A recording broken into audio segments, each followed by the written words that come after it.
आप हमारे चैनल को सब्सक्राइब करें, बेल आइकन को क्लिक करें और सभी के साथ शेयर करें।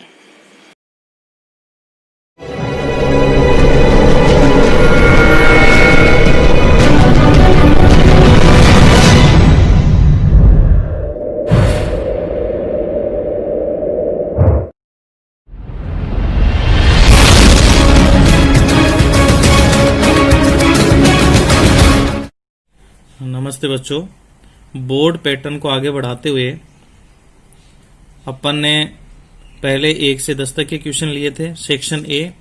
अब अपन सेक्शन बी की बात कर रहे हैं। बी सेक्शन में कल मैंने एक क्वेश्चन सड़क सुरक्षा का बताया था 2 नंबर का। आज मैं 11वां और 12वां क्वेश्चन जो बोर्ड में आता है उसकी चर्चा करूंगा। तो इसके जो अंक भार हैं वो 2 अंक हैं। तो 11वां क्वेश्चन 2 नंबर का, 12वां 2 नंबर का, यानी 4 अंक के लिए अपन पढ़ेंगे आज। तो कल 12 तक अंक हो गए थे, 4 और, तो 16 नंबर तक अपने बोर्ड पैटर्न के अंक भार हो जाएंगे। और ये सारी चीजें जो आज है वो मैं पहले पढ़ा चुका हूं। आप डिस्क्रिप्शन में जरूर देखें, जो भी पिछली हेल्प चाहिए तो उससे आपको मिल जाएगी। तो देखिए इसमें लिखा है द्वंद्व योग विधि। विधि का इसमें नाम दिया है द्वंद्व योग विधि से 93 का वर्ग ज्ञात करना है। ये वर्ग वाला प्रश्न पहले नंबर पर भी आया था और ये यहां भी आ रहा है। तो इस प्रकार से आप देखेंगे, मैं थोड़ी सी पुराने पेपरों की हेल्प ले रहा हूं ताकि थोड़ा आइडिया हो जाए किस प्रकार के क्वेश्चन बोर्ड में पूछे जाते हैं। और इस समय केवल हमें कम मेहनत में पूरे पेपर को करने की आवश्यकता होती है। तो बस वही बात ध्यान में रखते हुए मैं आपको पेपर समझाने की कोशिश कर रहा हूं। द्वंद्व योग विधि से 93 का वर्ग कीजिए। तो देखिए अपने को 93 का वर्ग करना है। विधि द्वंद्व योग, तो वो अंकों के माध्यम से होती है। तो देखिए सबसे पहले इसका पहला अंक 9 लेंगे। 1 अंक का द्वंद्व योग होता है उसी का वर्ग ऑब्लिक, फिर 2 अंक लेंगे। तो 2 अंकों के द्वंद्व योग का मतलब होता है दोनों का गुणा। दोनों अंकों का गुणा कर दो और उसका दुगना कर दो। ये इसका दूसरा खंड हो गया। तीसरे खंड में फिर क्या करेंगे, पहले 1 अंक लिया, फिर 2 अंक हो गए, अब लास्ट का 1 अंक लेंगे, यानी इक्का 1 अंक वाला। इसमें 1 अंक है 3, तो इसका वर्ग कर देंगे। तो देखो ये हो गया 9 नाम 81 ऑब्लिक 9 3 27, 27 को 2 से गुणा करेंगे 54 ऑब्लिक 3 3 9। अब प्रत्येक खंड में 1 अंक होना चाहिए, तो तीसरे खंड का 9 आ जाएगा। द्वितीय खंड में 4 लिखेंगे पहले, और ये जो 5 है ये 81 में जुड़ जाएगा, तो ये हो गया 86। तो 8649 इसका हल होगा। अब क्वेश्चन नंबर 11, क्वेश्चन नंबर 11 इसका अपन ले रहे हैं दूसरा। इसमें लिखा उपसूत्र आनुरूपेण। देखो मैंने पहले भी पढ़ाते समय वैदिक गणित में बताया था, आनुरूपेण को याद करने के लिए याद रखेंगे कि जो बीज गणित में गुणनखंड का जो सूत्र होता है उसकी हेल्प लेंगे। भले ही वो गुणनखंड पूर्ण रूप से वैसे लागू नहीं होता, लेकिन हम उस ट्रिक से याद कर सकते हैं। 42 का घनफल ज्ञात करना है। तो घनफल का मतलब होता है क्यूब। तो यहां मैं एक बार थोड़ा सा याद दिला दूं कि अपने को जैसे a प्लस बी का होल क्यूब ज्ञात करना है, तो इसका बीजीय फार्मूला होता है पहली संख्या का क्यूब, फिर प्लस तिगुना पहली संख्या की घात 2 और दूसरी संख्या की घात 1 होती है, प्लस तिगुना पहली संख्या की घात 1 और दूसरी संख्या की घात 2 और प्लस दूसरी संख्या की घात 3। इस प्रकार से होती है। लेकिन इसको याद करने के लिए अपन ऐसा करेंगे कि पहली संख्या a और b मानेंगे। देखिए यहां पर 2 अंक आए, 4 और 2, तो 4a हो गया, 2b हो गया। ऐसे मानते हुए इसको हल करेंगे। तो इसका लिखने का तरीका क्या होगा, पहली संख्या का अपन यहां क्यूब कर देंगे, लेकिन यहां तिगुना नहीं करेंगे। यहां पहली संख्या का वर्ग करेंगे, उसको दूसरी संख्या से गुणा कर देंगे, और फिर यहां लिखेंगे पहली संख्या की घात 1 लिखेंगे, दूसरे का स्क्वायर कर देंगे, गुणा कर देंगे, और फिर तीसरी संख्या का क्यूब कर देंगे। ऐसे 4 खंड बनेंगे। और फिर आगे की लाइन में इसको हल करते हुए ये तो ऐसे कैसे क्यूब किया हुआ आ जाएगा, और ये जो संख्या आएगी उसका दुगना करके यहां लिखेंगे, और इसका दुगना इसके नीचे लिखेंगे, और ये संख्या ऐसे कैसे आ जाएगी, और लास्ट में आप इसको जोड़ करके लिखेंगे। ये बीच वाला पद इसमें जुड़ जाएगा और हल हो जाएगा। देखो ये बात समझ में आएगी जब अपन कोई एग्जाम्पल लेंगे। तो देखिए इसमें दिया है 42 का घनफल यानी क्यूब ज्ञात करना है। तो 42 में पहली संख्या 4 और दूसरी संख्या 2 जाएगी, इसलिए इसको अपन आनुरूपेण विधि से करेंगे। तो आनुरूपेण विधि में देखिए पहली संख्या का क्यूब यानी 4 का क्यूब, और फिर दूसरी संख्या के लिए क्या करेंगे, दूसरे खंड के लिए लिखेंगे अपन पहली संख्या का स्क्वायर और दूसरी जो संख्या 2 है उसकी घात 1 रहेगी। फिर पहली संख्या की घात 1 हो जाएगी, दूसरी संख्या की घात 2 हो जाएगी, यानी घात 3 रहनी चाहिए, इसमें भी 3 हो रही है। और फिर जो दूसरा अंक है 2 उसका क्यूब। अब इसको देखो अपन सरल कर लें, 4 को 3 बार गुणा करो तो 4 चौक 16, 16 चौक 64, और ये आएगा 4 चौक 16, 16 दूनी 32, और ये आएगा 2 दूनी 4, 4 चौक 16, और 2 को 3 बार गुणा करेंगे 8। अब देखिए ये 64 तो ऐसे कैसे रहेगा, ये तो ऐसे कैसे छोड़ेंगे, इसी लाइन के नीचे लिखेंगे अपन, ये क्यूब वाला ऐसे ही रहेगा। ये जो दूसरा खंड है उसमें 32 का दुगना लिखेंगे इसके नीचे, तो ये होगा 64, और 16 का दुगना यहाँ लिखेंगे 32। ये हमें जोड़ना है, और यहां पर देखो अपना ये खंड बनेंगे। और इस खंड में देखो 64 तो ऐसे कैसे लिख देंगे, ऑब्लिक इनको जोड़ेंगे तो 4 2 6 और 6 3 9, ऑब्लिक 6 2 8 3 1 4, ऑब्लिक 8। अब प्रत्येक खंड में एक अंक रखते हुए आगे बढ़ेंगे तो 8 ऐसे कैसे आ जाएगा, ये 8 ऐसे आ जाएगा। 4 को हम जोड़ेंगे 96 में, तो 96 और 4 हो जाएंगे 100, 100 का 0 आएगा, हासिल की लगेगी 10, तो यहाँ 9 नहीं, इसके आगे 10 इसमें जुड़ जाएंगे, तो 64 और 10 हो जाएंगे 74। ये घनफल आ गया। ये हम आनुरूपण विधि से कर रहे हैं। अब है देखो इसमें द्वंद्व योग विधि से 68 89 का वर्गमूल ज्ञात कीजिए। वर्ग नहीं, वर्गमूल पूछा गया है। तो देखिए वर्गमूल के लिए पहले भी मैंने आपको बता दिया था, उसी पैटर्न से अपन कर रहे हैं। देखो कि सबसे पहले जो हमें अंक दिया है, जैसे ये दिया है 68 89, इकाई के अंक की तरफ से 2 2 के जोड़े बनाएंगे, तो इसमें जो 2 जोड़े बन रहे हैं तो इसका 2 अंकों में आंसर आएगा। और इसको हल करने की विधि भी देखो मैं आगे बता रहा हूं। इधर बाईं साइड में 1 अंक का जोड़ा बने या 2 का, जो भी बनेगा हम इसमें खंड बनाएंगे। तो जो मध्य खंड होगा उसमें बाईं तरफ का जो जोड़ा है वो लिखेंगे, 2 खड़ी लाइन खींचेंगे, तो ये प्रथम खंड, ये मध्य खंड, ये तृतीय खंड। मध्य खंड में बाईं तरफ का जोड़ा लिखा जाएगा, और जो बाकी बच गए, चाहे 1 जोड़े हों, 2 हो, 3, कितने भी हो, वो तृतीय खंड में लिखे जाएंगे। और इधर देखो आप एग्जाम जो दें उसमें भी साइड में ऐसे लाइन खींच करके ये रफ काम दिखा सकते हैं। वैसे रफ नहीं है, ये गणना दिखाई जाती है, यहाँ अच्छा रहता है, भूल नहीं होती। अब इसमें देखो अपन भाग कैसे करेंगे। वर्गमूल के लिए एक भाग प्रक्रिया चलती है इसमें। ये क्षैतिज लाइन होती है, तो ध्यान रहे तृतीय खंड में अंक आते उसका द्वंद्व योग से संशोधित किया जाता है। तो हमें पता है इसके 2 अंक काम आएंगे, 2 अंक आते इसका आंसर आ जाएगा। तो सबसे पहले 68 में वर्गमूल के पाड़े का भाग देंगे।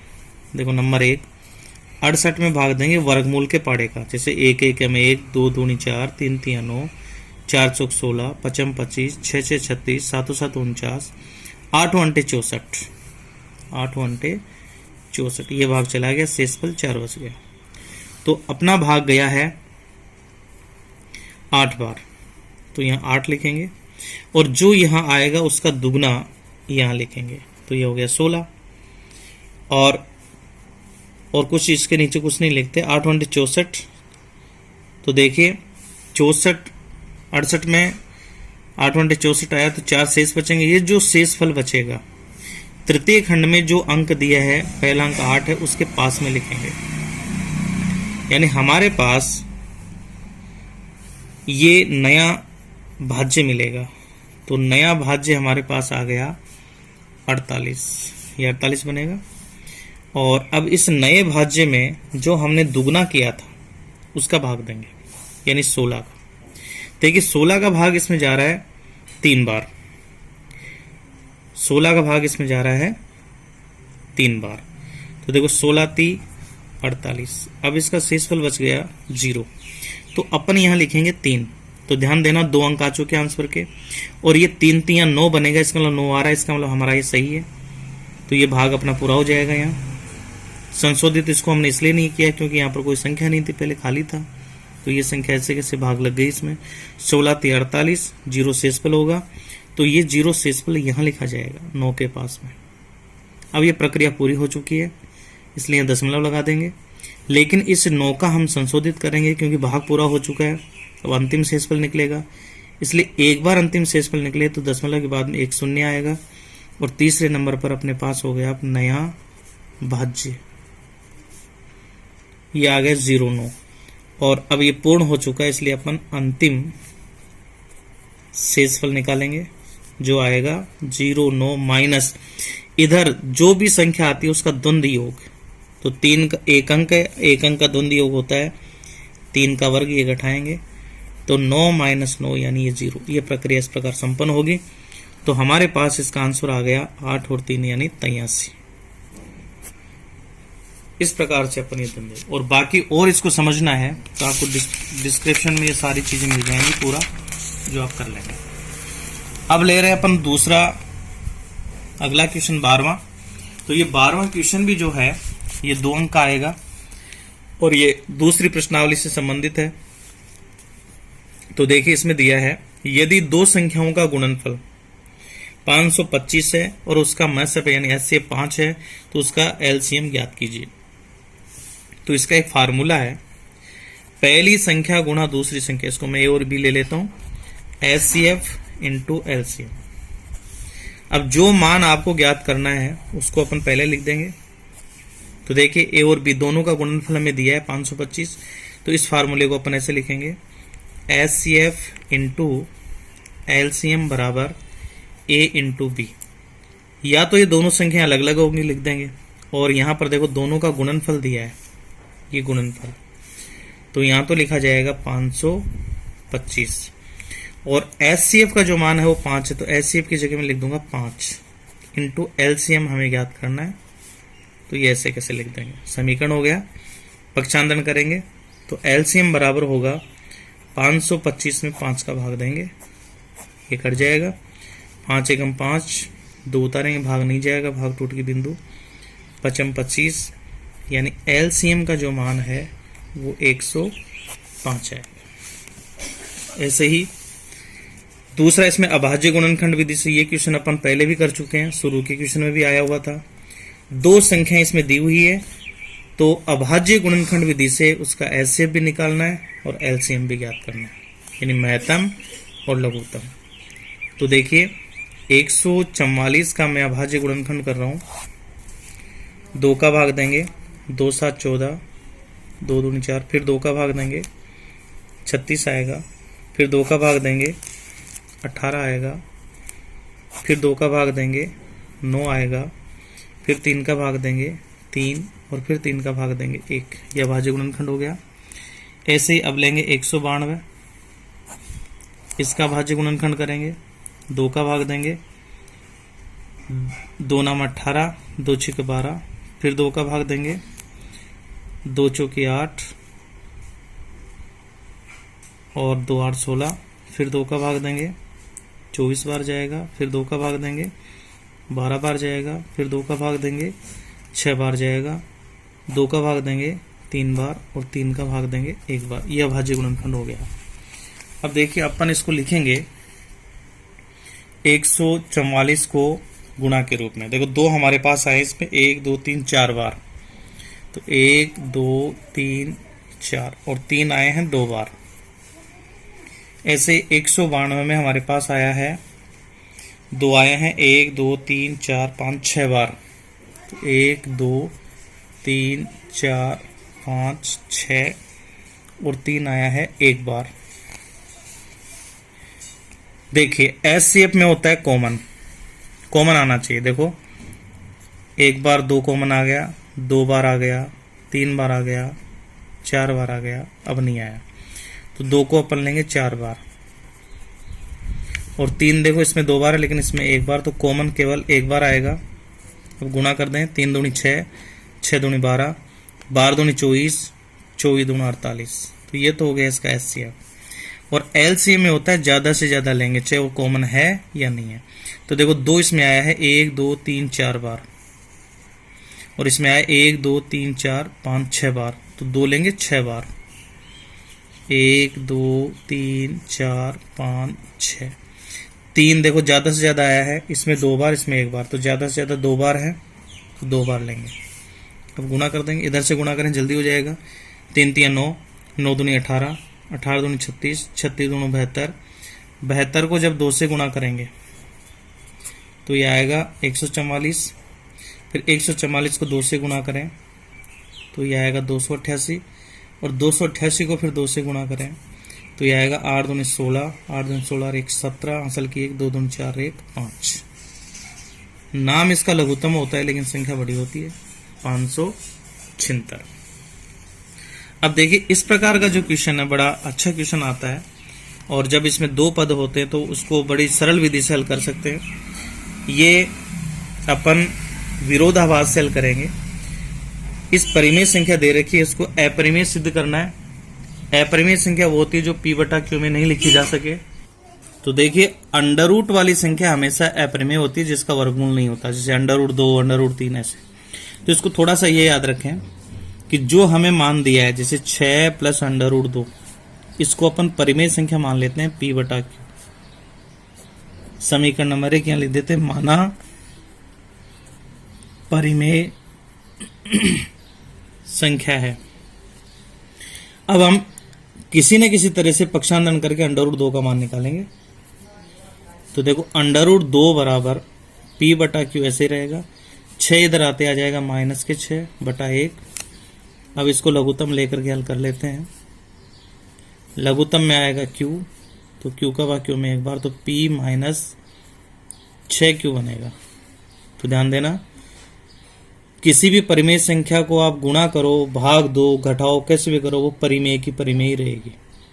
लेकिन अपन ये जानते हैं कि इस समीकरण में जो बायां पक्ष है वो अपरिमेय है, तो इसे देंगे समीकरण नंबर 2, और यहां लिखेंगे चूंकि समीकरण 2 का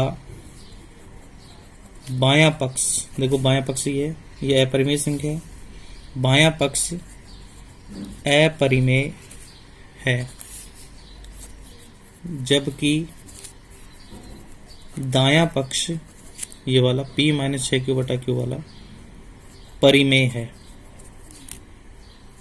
तो अपन जानते हैं कि कोई भी अपरिमेय संख्या परिमेय के बराबर नहीं हो सकती, परिमेय अपरिमेय के बराबर नहीं हो सकती। इसका मतलब जो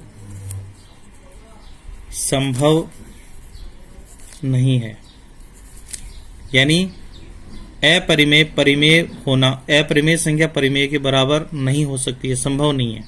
दोनों पक्ष बराबर होने चाहिए, एक प्रकार की संख्या होनी चाहिए।